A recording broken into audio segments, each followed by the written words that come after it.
Segera download Quran Tadabbur, agar dia meraih tafsir kebaikan. dalam genggaman Contoh, Anda. bulan Ramadan adalah bulan Al-Quran.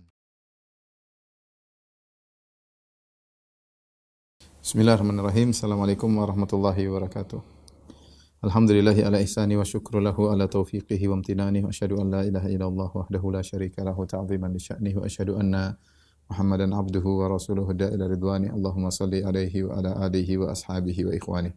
Para ikhwan dan akhwat, para pemirsa Roja dimanapun Anda berada, kita melanjutkan bahasan kita dari tafsir surat Al-Fatir. Mudah-mudahan tafsir surat Fatir hari ini adalah yang terakhir kita selesaikan insyaallah taala.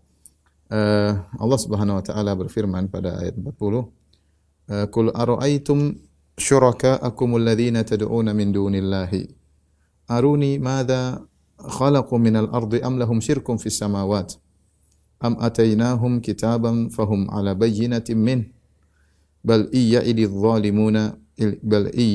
zalimuna ba'dhum ba'dhan illa ghurura." Kata Allah Subhanahu wa taala, katakanlah ya, ara'aitum, banyak ahli tafsir mengatakan akhbiruni, yaitu kabarkanlah kepadaku, syuraka'akum alladzina tad'una min dunillah, yaitu sekutu-sekutu yang kalian jadikan sekutu-sekutu bagiku, yang kalian berdoa kepada sekutu-sekutu tersebut selain Allah Subhanahu wa taala. Ini syuraka'akum, sebenarnya mereka bukan syarik, bukan sekutunya Allah, tapi ini menurut persangkaan orang musyrikin menjadikan sembahan-sembahan tersebut sebagai sekutu-sekutu bagi Allah. Oleh karenanya dalam talbiyah mereka ketika mereka tawaf, dalam Sahih Muslim mereka berkata, labbaik Allahumma labbaik, labbaik la syarika laka labbaik illa syarikan huwa lak tamlikuhu wa ma malak. Kata mereka, kami memenuhi panggilan Engkau ya Allah tidak ada sekutu bagimu kecuali sekutu yang Engkau miliki, yang Engkau menguasinya dan dia tidak menguasai apa-apa. Artinya mereka mengatakan sekutu-sekutu ini diizinkan oleh Allah Subhanahu wa taala. Padahal Allah tidak punya sekutu ya. Allah tidak punya sekutu. Allah menafikan sekutu ya, Subhanahu wa taala. Amma yusyrikun ya. Allah menafikan sekutu dari dirinya. Walam yakul lahu syarikun fil mulk. Tidak ada sekutu bagi Allah. Tetapi ini sekutu menurut pandangan mereka. Maka Allah bilang kepada mereka, "Qul ara'aytum syuraka'akum alladzina tad'una min dunillah." Kabarkanlah kepada aku tentang sekutu-sekutu yang kalian berdoa kepada mereka.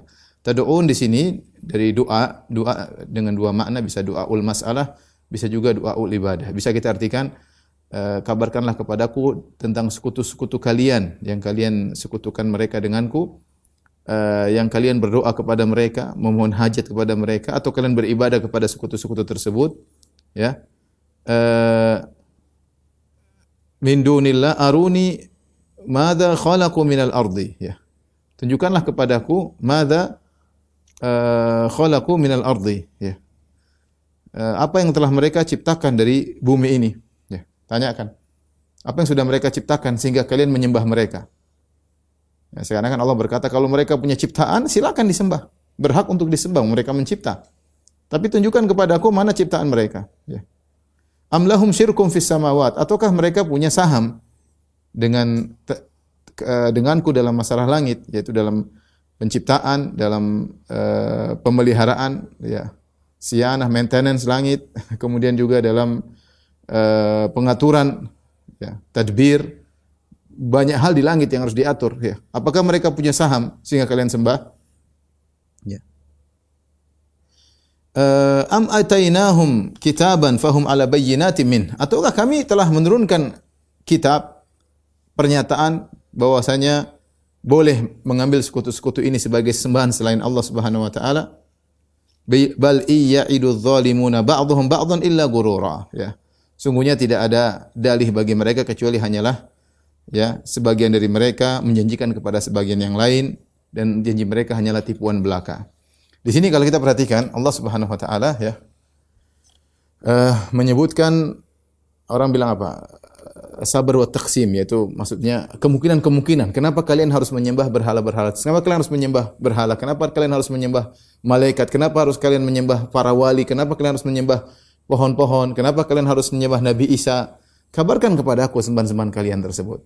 Apakah mereka punya ciptaan di atas muka bumi ini? Mereka ciptakan bumi, mungkin sebagian bumi sebelah utara mereka ciptakan, atau mereka ciptakan pantai selatan, atau mereka ciptakan gunung di mana.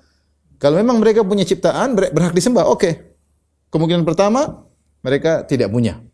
Baik, berarti mereka tidak bisa disembah gara-gara mereka tidak bisa mencipta. Ya, tidak ada yang bisa mencipta. Ya, yang mereka sembah tidak ada yang, apalagi kalau yang disembah sapi, gimana sapi mencipta ya? Hewan disembah gimana ya? Kemungkinan kedua, amlahum syirkun fis samawat. Kemungkinan kedua, mereka mungkin tidak mencipta tapi mereka punya saham. Saham berkaitan dengan langit yang sudah Allah ciptakan. Artinya Allah berikan mereka hak, mereka punya saham dalam mungkin menciptakan barang-barang sama Allah. Allah barang-barang sampai mereka ciptakan. Kalau mereka barang-barang sama Allah ciptakan langit, mereka harus boleh disembah. Atau barang-barang punya saham dalam maintenance, dalam menjaga langit ini agar tidak rusak. Ya, apakah mereka bantu Allah ketika mengurusi langit supaya langit tidak rusak? Kalau mereka punya saham, mereka berhak disembah. Ataukah mereka punya saham ya dalam tadbir, mengatur apa pergerakan benda-benda di langit ini? Mereka punya saham dalam mengatur matahari, rembulan, bintang-bintang. Ternyata juga tidak ada. Mana pernah Nabi Isa bilang saya ngatur langit, cipta langit ikut sama Tuhan Bapa ngatur-ngatur, enggak ada. Ya. Enggak ada. Apa wali-wali ada yang pernah bilang gitu? Kami ikut ngatur langit-langit, enggak ada. Jadi dua kemungkinan sudah batal. Dua kemungkinan mereka boleh disembah sudah enggak ada. Dua hujah sudah batal. Hujah ketiga, kalau ini enggak, mereka tidak mencipta, mereka juga tidak punya saham, mungkin am atainahum, apakah kami telah berikan kepada mereka kitaban, ada surat pernyataan dari Allah selaku Tuhan bahwasanya boleh kalian sembah sekutu-sekutu ini. Kalau ada surat pernyataan dariku, dari Allah Subhanahu wa taala, maka silakan. Ternyata surat juga tidak ada. Mana pernyataan dari Allah boleh menyembah sembahan-sembahan tersebut? Ya, mereka tidak punya rububiyah sama sekali. Dan mereka tidak dapat izin untuk disembah oleh Allah Subhanahu wa taala ya. Tidak ada izin dari Allah untuk mereka disembah. Kalau ada izin, fahum ala bayyinati minhu, tentu mereka punya dalil. Kalau Nabi sallallahu alaihi wasallam tegur, kenapa kalian menyembah berhala? Lah, ini ada izin dari Tuhan. Boleh. Ternyata Tuhan izin tersebut juga tidak ada. Berarti tinggal kemungkinan terakhir, mereka enggak punya dalil, mereka hanya omong kosong aja. Kata Allah, bal iyaidu zalimuna ba'dhum ba'dhan illa gurura. Sebenarnya orang-orang yang zalim itu sebagian dari mereka tidak menjanjikan kepada sebagian yang lain melainkan tipuan belaka. Artinya mereka hanya turun-temurun, ayo sembah berhala-berhala ini, sembahlah orang-orang soleh ini, nanti mereka akan berikan syafaat bagi kalian untuk kesejahteraan dunia dan akhirat. Itu yang mereka dengung-dengungkan. Bahwasanya yang mereka sembah ini akan beri syafaat. Haula'i syufa'auna indallah. Mereka berkata, mereka ini pemberi syafaat bagi kami di sisi Allah. Untuk kemaslahatan duniawi kami dan kemaslahatan kalau ada hari kebangkitan kami akan dapat maslahat juga. Tapi tujuan mereka di dunia agar dimudahkan urusan mereka, mereka menyembah berhala-berhala yang merupakan simbol dari orang-orang soleh tersebut. Memberi syafaat. Ya, sebagai perantara antara kami dengan Allah Subhanahu wa taala. Ma na'buduhum illa liyuqarribuna ila Allahi zulfa. Kata mereka, kami tidak menyembah berhala-berhala ini, berhala-berhala merupakan simbol-simbol orang soleh ini kecuali liyuqarribuna ila Allahi zulfa, kecuali agar kami didekatkan kepada Allah dengan sedekat-dekatnya ya. Tapi kita lanjutkan. Jadi mereka tidak punya dalil untuk menyembah selain Allah. Setelah itu Allah berfirman, "Innallaha yumsikus samawati wal arda an tazula." Sungguhnya Allah menahan langit dan bumi supaya jangan lenyap. Antazula diambil dari zawal dan ada dua tafsiran. Tafsiran mayoritas ahli tafsir mengatakan antazula maksudnya Allah menahan langit dan bumi agar tidak lenyap, agar tidak zawal, tidak hilang. Pendapat kedua maksudnya agar tidak tergelincir dari orbitnya. Zawal maksudnya bergerak. Kalau langit dan bumi bergerak, goyang ke sana ke kanan kemari, tentu ini menjadikan tidak nyaman dan akan berakibat fatal, mungkin bintang-bintang berjatuhan dan yang lainnya ya. Akan timbul gemuruh yang luar biasa. Dua-duanya Allah tahan. Innallaha yumsikus samawati wal arda an tazula. Sungguhnya Allah menahan langit dan bumi agar tidak lenyap dan agar tidak hilang, dan ini mayoritas ulama ahli tafsir berpendapat demikian. Wala in zalata in amsakahuma. Kata Allah Subhanahu wa taala, jika keduanya lengkap, jika keduanya lenyap, langit atau bumi, in amsakahuma min ahadin min ba'di. In di sini maksudnya ma, yaitu seakan-akan Allah mengatakan ma amsakahuma min ahadin min ba'di. Maka tidak ada yang bisa menahan lagi langit dan bumi setelah Allah. Hanya Allah yang bisa menahan langit dan bumi. Karena Allahu Akbar. Siapa yang bisa ngurusin langit dan bumi begitu besar? Ya. Wala ya'uduhu hifdhuhuma. Tidak merepotkan Allah untuk menjaga keduanya, langit dan bumi. Untuk mengurus langit dan bumi, siapa yang bisa ngurus? Kita semua makhluk kecil. Dibandingkan bumi kita nggak ada apa-apanya, apalagi dibandingkan langit yang luar biasa dahsyatnya besarnya. Yang bisa mengurus langit dan bumi yang Maha Akbar, Allahu Akbar. Yang Allah berfirman tentang dirinya pada hari kiamat kelak, ya, wa ma qadarullah haqqa qadri wal ardu jami'an qabdatuhu yaumil qiyamah. Maka pada hari kiamat kelak bumi dalam genggaman Allah. Was samawati matwiyatun bi yaminih. Bahwasanya langit dilipat dengan tangan kanan Allah. Yauma natawis samaa ka tayyi sijilil kutub. Hari di mana kami lipat langit-langit seperti lipatan-lipatan buku. Lembaran-lembaran buku. Yang bisa ngurusin cuma Allah Subhanahu wa taala. Yang Maha Akbar, Allahu Akbar. Maka tidak benar perkataan sebagian ahlul bidah seperti Jahmiyah dan Mu'tazilah yang diikuti oleh Asy'ariyah yang mengatakan bahwasanya kalau Allah di atas langit berarti Allah butuh kepada langit dan Allah lebih kecil daripada langit. Ini hanya khayalan mereka. Gimana Allah lebih kecil dari langit? Allahu Akbar. Gimana Allah butuh langit untuk menaunginya sementara langit digenggam dilipat dengan tangan Allah pada hari kiamat kelak. Allahu Akbar. Allah yang jaga semua. Ya.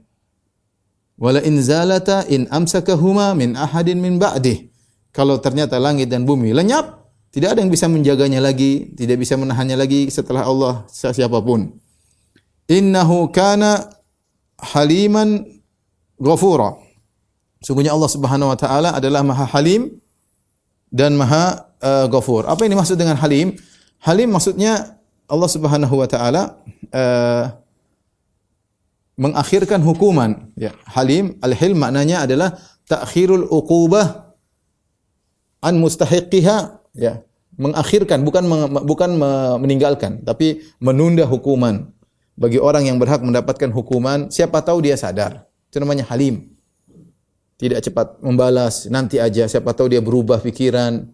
Ya, di antara manusia yang bersifat Halim adalah Ibrahim alaihissalam. Ya, betapa beliau sabar.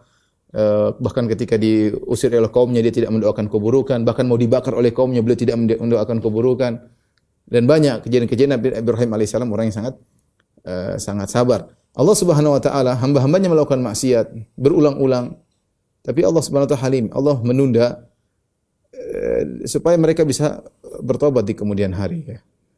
Al-Imam Ibnu Qayyim dalam Nuniyahnya berkata, fahuwal halimu fala yu'ajilu 'abdahu bi'uqubatin liyatuba min isyani. Dialah al-halim, maka dia tidak menyegerakan hukuman kepada hambanya agar sang hamba bertobat dari maksiat yang dia lakukan. Ya. Dalam hal ini Al-Alusi berkata rahimahullah taala, yaitu Allah tidak menghukum orang musyrikin. Allah beri mereka waktu yang panjang supaya mereka bisa sadar. Di antara mereka ada yang tidak sadar, di antara mereka ada yang sadar. Kebanyakan mereka sadar, ya. Kebanyakan mereka akhirnya masuk Islam, ya. Kemudian Halim tadi ditunda hukuman, ya, agar hamba Allah Subhanahu wa taala bertobat. Adapun Ghafuran, ya, bahwasanya Allah Subhanahu wa taala menutupi dosa-dosa hamba dan menjaga hamba agar tidak terkena dampak dari maksiat yang dia lakukan. Ini sudah sering kita sampaikan bahwasanya Ghafur dari kalimat maghfirah dan mighfar dalam bahasa Arab artinya helm yang dipakai oleh seseorang yang fungsinya adalah untuk menutup kepalanya dan untuk menahan dari pedang atau hantaman senjata musuh. Jadi dia punya fungsi dua, fungsi menutupi dan fungsi untuk mencegah dampak dari hantaman musuh. Maka jika seorang berkata Rabbi ghufirli, Allahumma ghufirli, ya, astaghfirullah, ya, itu maknanya ya Allah aku mohon maghfirah kepada Engkau. Maksudnya ya Allah aku mohon Kau tutup aibku ini ya Allah di dunia apalagi di akhirat. Dan ya Allah aku tahu setiap maksiatku pasti ada dampaknya. Maka lindungilah aku dari dampak maksiat yang aku lakukan. Itu maksudnya, ya. Orang tatkala mengatakan astaghfirullah atau ghufranaka, astaghfirullah ghufranaka rabbi ghufirli, Allahumma ghufirli, ya. Ini semua maksudnya minta dua perkara. Ya Allah tutupilah aibku ini, jangan Kau umbar maksiat yang aku lakukan. Yang kedua, jagalah aku agar tidak terkena dampak dari maksiat. Karena maksiat pasti ada dampaknya, pasti. Paling tidak minimal menjadikan hati menjadi hitam, ya. Seorang hamba jika melakukan maksiat, nuqitat fi qalbihi nuqtatun sauda, maka kalbunya ada titik hitam, semakin banyak dia bermaksiat semakin hitam kalbunya tersebut. Oleh karenanya dalam hadis yang sahih di mana ketika Allah menghisab seorang hamba dengan hisaban yasiran, Allah mengatakan kepada sang hamba, Allah buka dosa-dosanya pada hari kiamat. Kemudian dia mengakui semua yang dia lakukan. Kata Allah, kuntu satartuha alaika fid dunya wa ana aghfiruha lakal yaum. Dulu di dunia aku menutupinya. Tidak ada yang tahu. Yang tahu hanya aku. Kau melakukan maksiat ini, yang tahu hanya aku. Tidak ada. Satartuha alaika. Aku tutup dosa-dosamu sehingga orang tidak ada yang tahu. Sekarang aku ampuni dosa-dosamu. Jadi Allah tutup aibnya di dunia dan Allah tutup aibnya di akhirat. Ketika Allah buka pun antara Allah dengan dia. Allah tidak buka di khalayak. Di dunia Allah tidak buka, di akhirat pun Allah tidak buka. Ini maka beruntunglah hamba yang suka beristighfar. Ya, tuba liman wajada fi sahifati istighfaran katsiran. Sungguh beruntung orang yang mendapati dalam catatan amalnya banyak sekali istighfar. Karena Allah akan menutup aibnya dan Allah akan mencegah dia dari dampak maksiat dalam. Karena sungguhnya seorang salaf mengatakan, saya tidak tahu nikmat mana yang paling besar bagiku, nikmat beramal soleh atau nikmat ditutup aib. Dua-duanya adalah nikmat yang besar. Seorang diberi taufik untuk bisa beramal soleh, nikmat luar biasa. Dan seorang ditutup aibnya oleh Allah juga adalah nikmat yang luar biasa. Sebagian perkataan Muhammad bin Wasi', "Lau kana lidzunubi rihun ma jalasa ilayya ahad." Seandainya dosa itu punya aroma, dosa ini aromanya begini, dosa ini aromanya bisa dicium oleh orang sekitar kita, maka tidak seorang pun yang akan duduk dengan kita. Taib, innahu kana haliman ghafura, yaitu Allah Maha Halim dan Maha Pengampun. Tinggal hamba-hamba bertobat kepada Allah Subhanahu wa taala. Kemudian Allah berfirman, wa aqsamu billahi jahda aimanihim, dan mereka bersumpah dengan nama Allah dengan sekuat-kuat sumpah, yaitu puncak-puncaknya sumpah. Jahda aimanihim itu mereka bersumpah dengan sungguh-sungguh. Mereka bersumpah dengan sungguh-sungguh. La in ja'ahum nadhirun layakununna ahda min ihdal umam. Seandainya datang pemberi peringatan seorang rasul, maka mereka akan lebih baik ya daripada salah satu dari umat-umat yang lain, yaitu Yahudi atau Nasrani ya. Falamma ja'ahum nadhirun ma zadahum illa nufura. Tatkala telah datang pemberi peringatan, maka tidak menambah bagi mereka kecuali mereka semakin jauh lari dari kebenaran. Jadi ini adalah pernyataan orang-orang musyrikin Quraisy dahulu.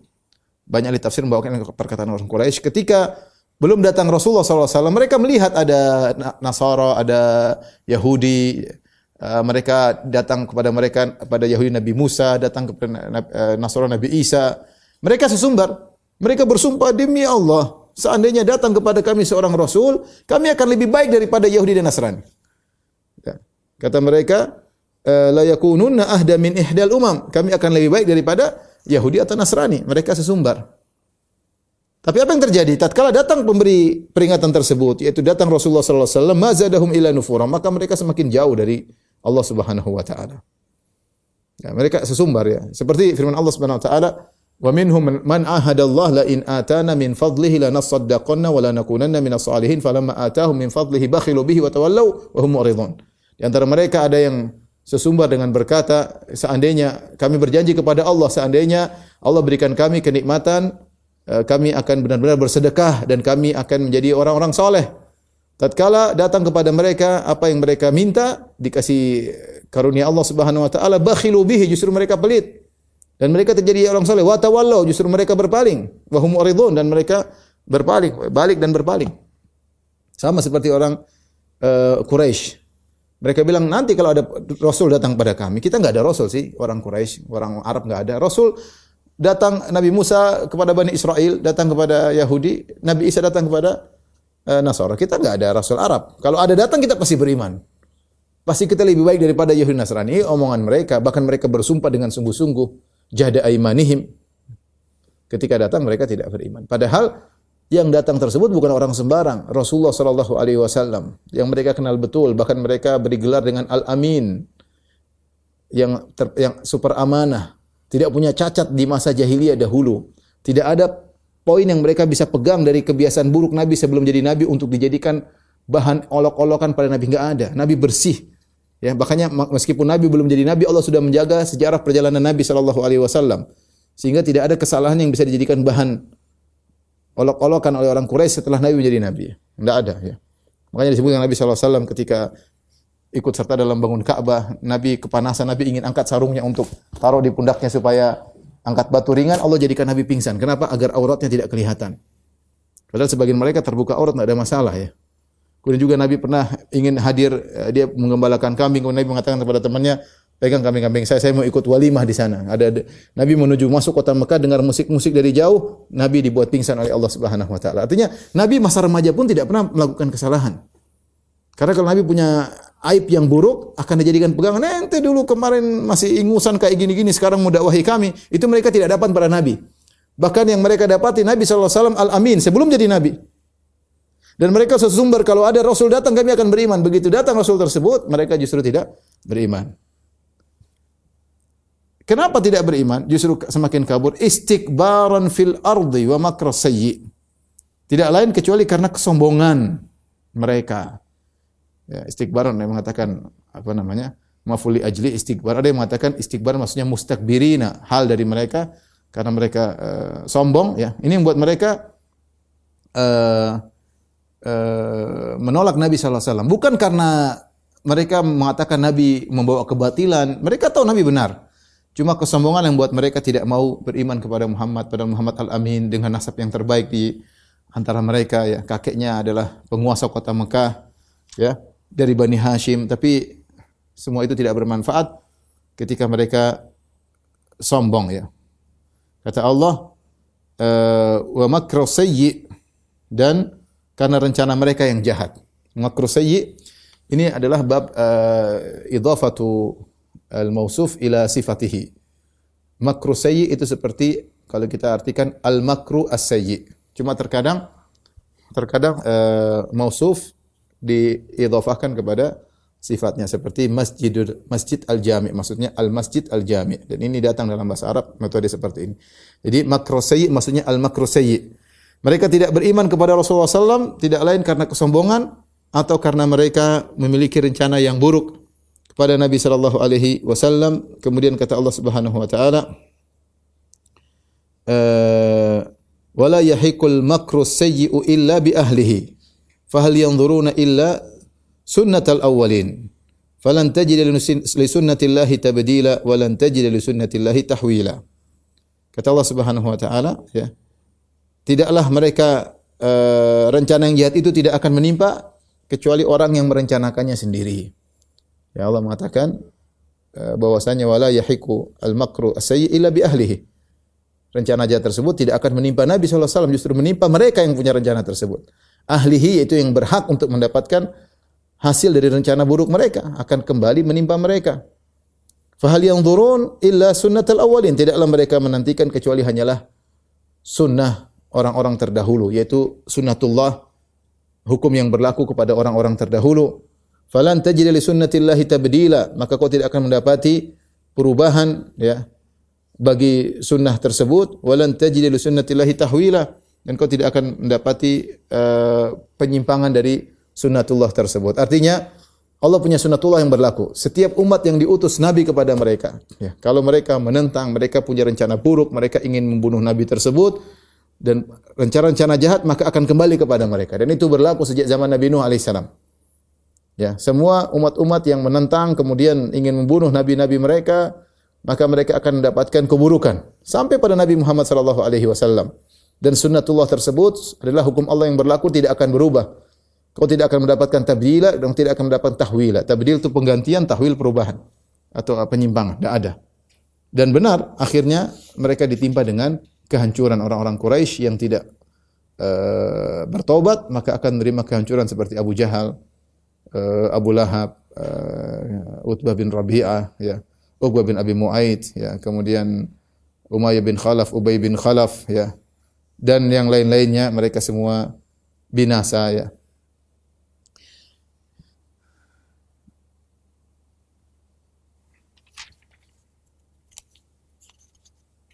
Adapun makna wala yahiqu artinya wala yuhitu, yaitu makar sayyi tersebut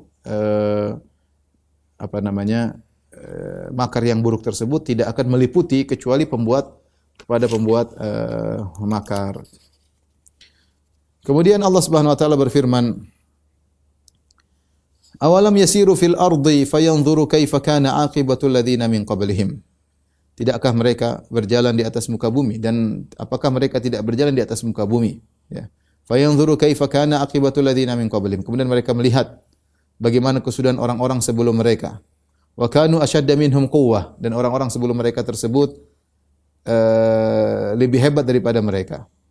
Wa ma kana Allahu liyu'jizahu min syai'in fis samawati wala fil ardi innahu kana aliman qadira. Tidak ada satu pun yang dapat melemahkan Allah baik di langit maupun di bumi. Sungguhnya Allah Maha mengetahui lagi Maha kuasa. Di sini Allah Subhanahu wa taala menyuruh mereka untuk melihat apa yang telah terjadi. Allah sudah jelaskan, sunnatullah tidak berubah. Tidak ada tabdil, tidak ada tahwil. Nah, di antara bukti silakan kalian berjalan. Lihat bagaimana kesudahan orang umat-umat terdahulu, dan kita tahu orang-orang kafir Quraisy mereka tinggal di Mekah. Di sekitar mereka ada bekas-bekas umat, puing-puing umat terdahulu. Ada namanya kaum Al-Ula, di kota Al-Ula itu kaum Samud, masih ada sisa-sisanya. Mungkin di zaman dulu juga masih ada kaum Ad di daerah Al-Ahqaf antara Hadramaut dengan Oman, ya, masih ada mungkin sisa-sisanya, ya. Mungkin mereka bisa lihat masih ada puing-puing tersisa di bekas kaum Nabi Lut, ya. Artinya itu daerah dekat mereka semua. Allah mengatakan fasiru fil ardi. Awalam yasiru fil ardi, kenapa kalian tidak berjalan? Lihatlah. Kan ada kabar-kabar tentang kisah Firaun. Kabarnya jelas, kisahnya masih ada. Tanyakan kepada orang Mesir bagaimana kisah Firaun. Kabar yang ma'ruf, ya.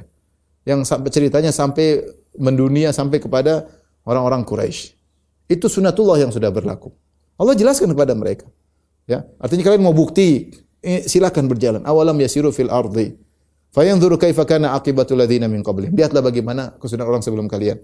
Perhatikan, kanu asyadda minhum quwwah. Bahwasanya orang-orang ini lebih hebat daripada orang Quraisy. Firaun dibandingkan Quraisy enggak ada apa-apanya. Abu Jahal apa yang dia punya, si Abu Jahal? Enggak punya apa-apa.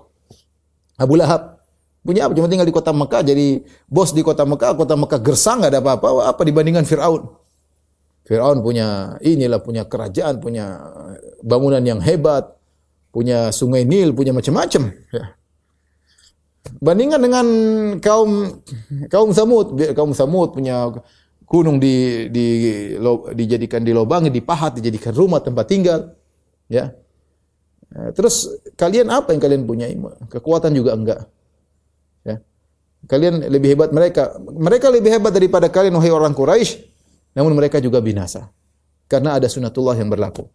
Siapa umat yang didatangi seorang Rasul dan mereka membangkang, maka apalagi ingin membunuh sang Rasul, maka Allah akan berikan makar sayyi tersebut, niat buruk mereka akan kembali kepada mereka. Kemudian kata Allah Subhanahu wa taala,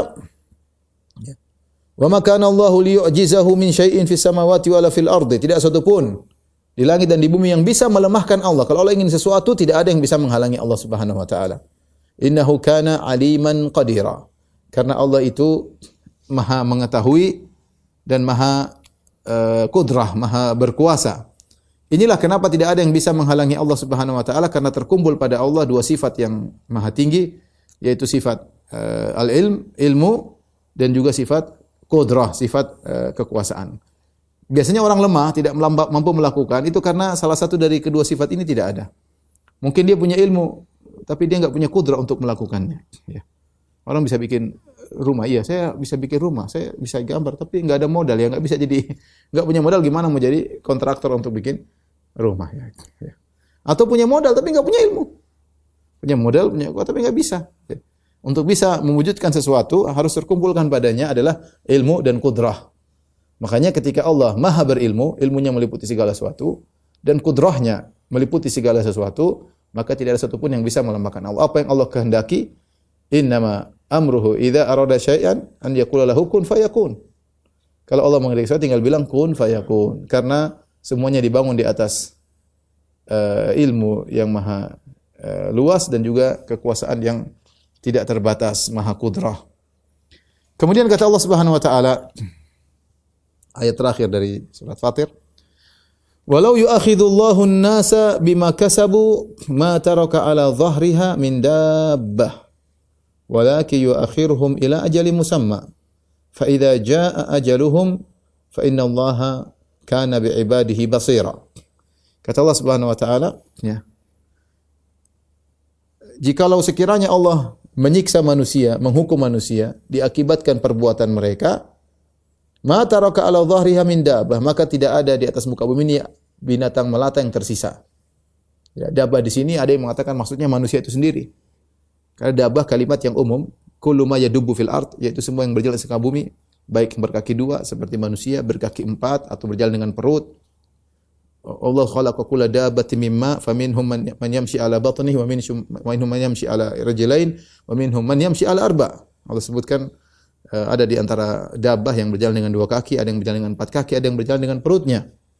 Yakhluqullahu ma yasha, Allah menciptakan apa yang Allah kehendaki. Apakah dabbah di sini hanya manusia saja atau mencakup seluruh yang berjalan di atas muka bumi? Allah mengatakan, walau yu'akhidullahu an-nasa bima kasabu. Seandainya setiap manusia bermaksiat, Allah hukum mereka, Allah siksa mereka di dunia ini, ya, maka tidak ada dabbah yang tersisa di atas muka bumi. Semuanya akan tewas.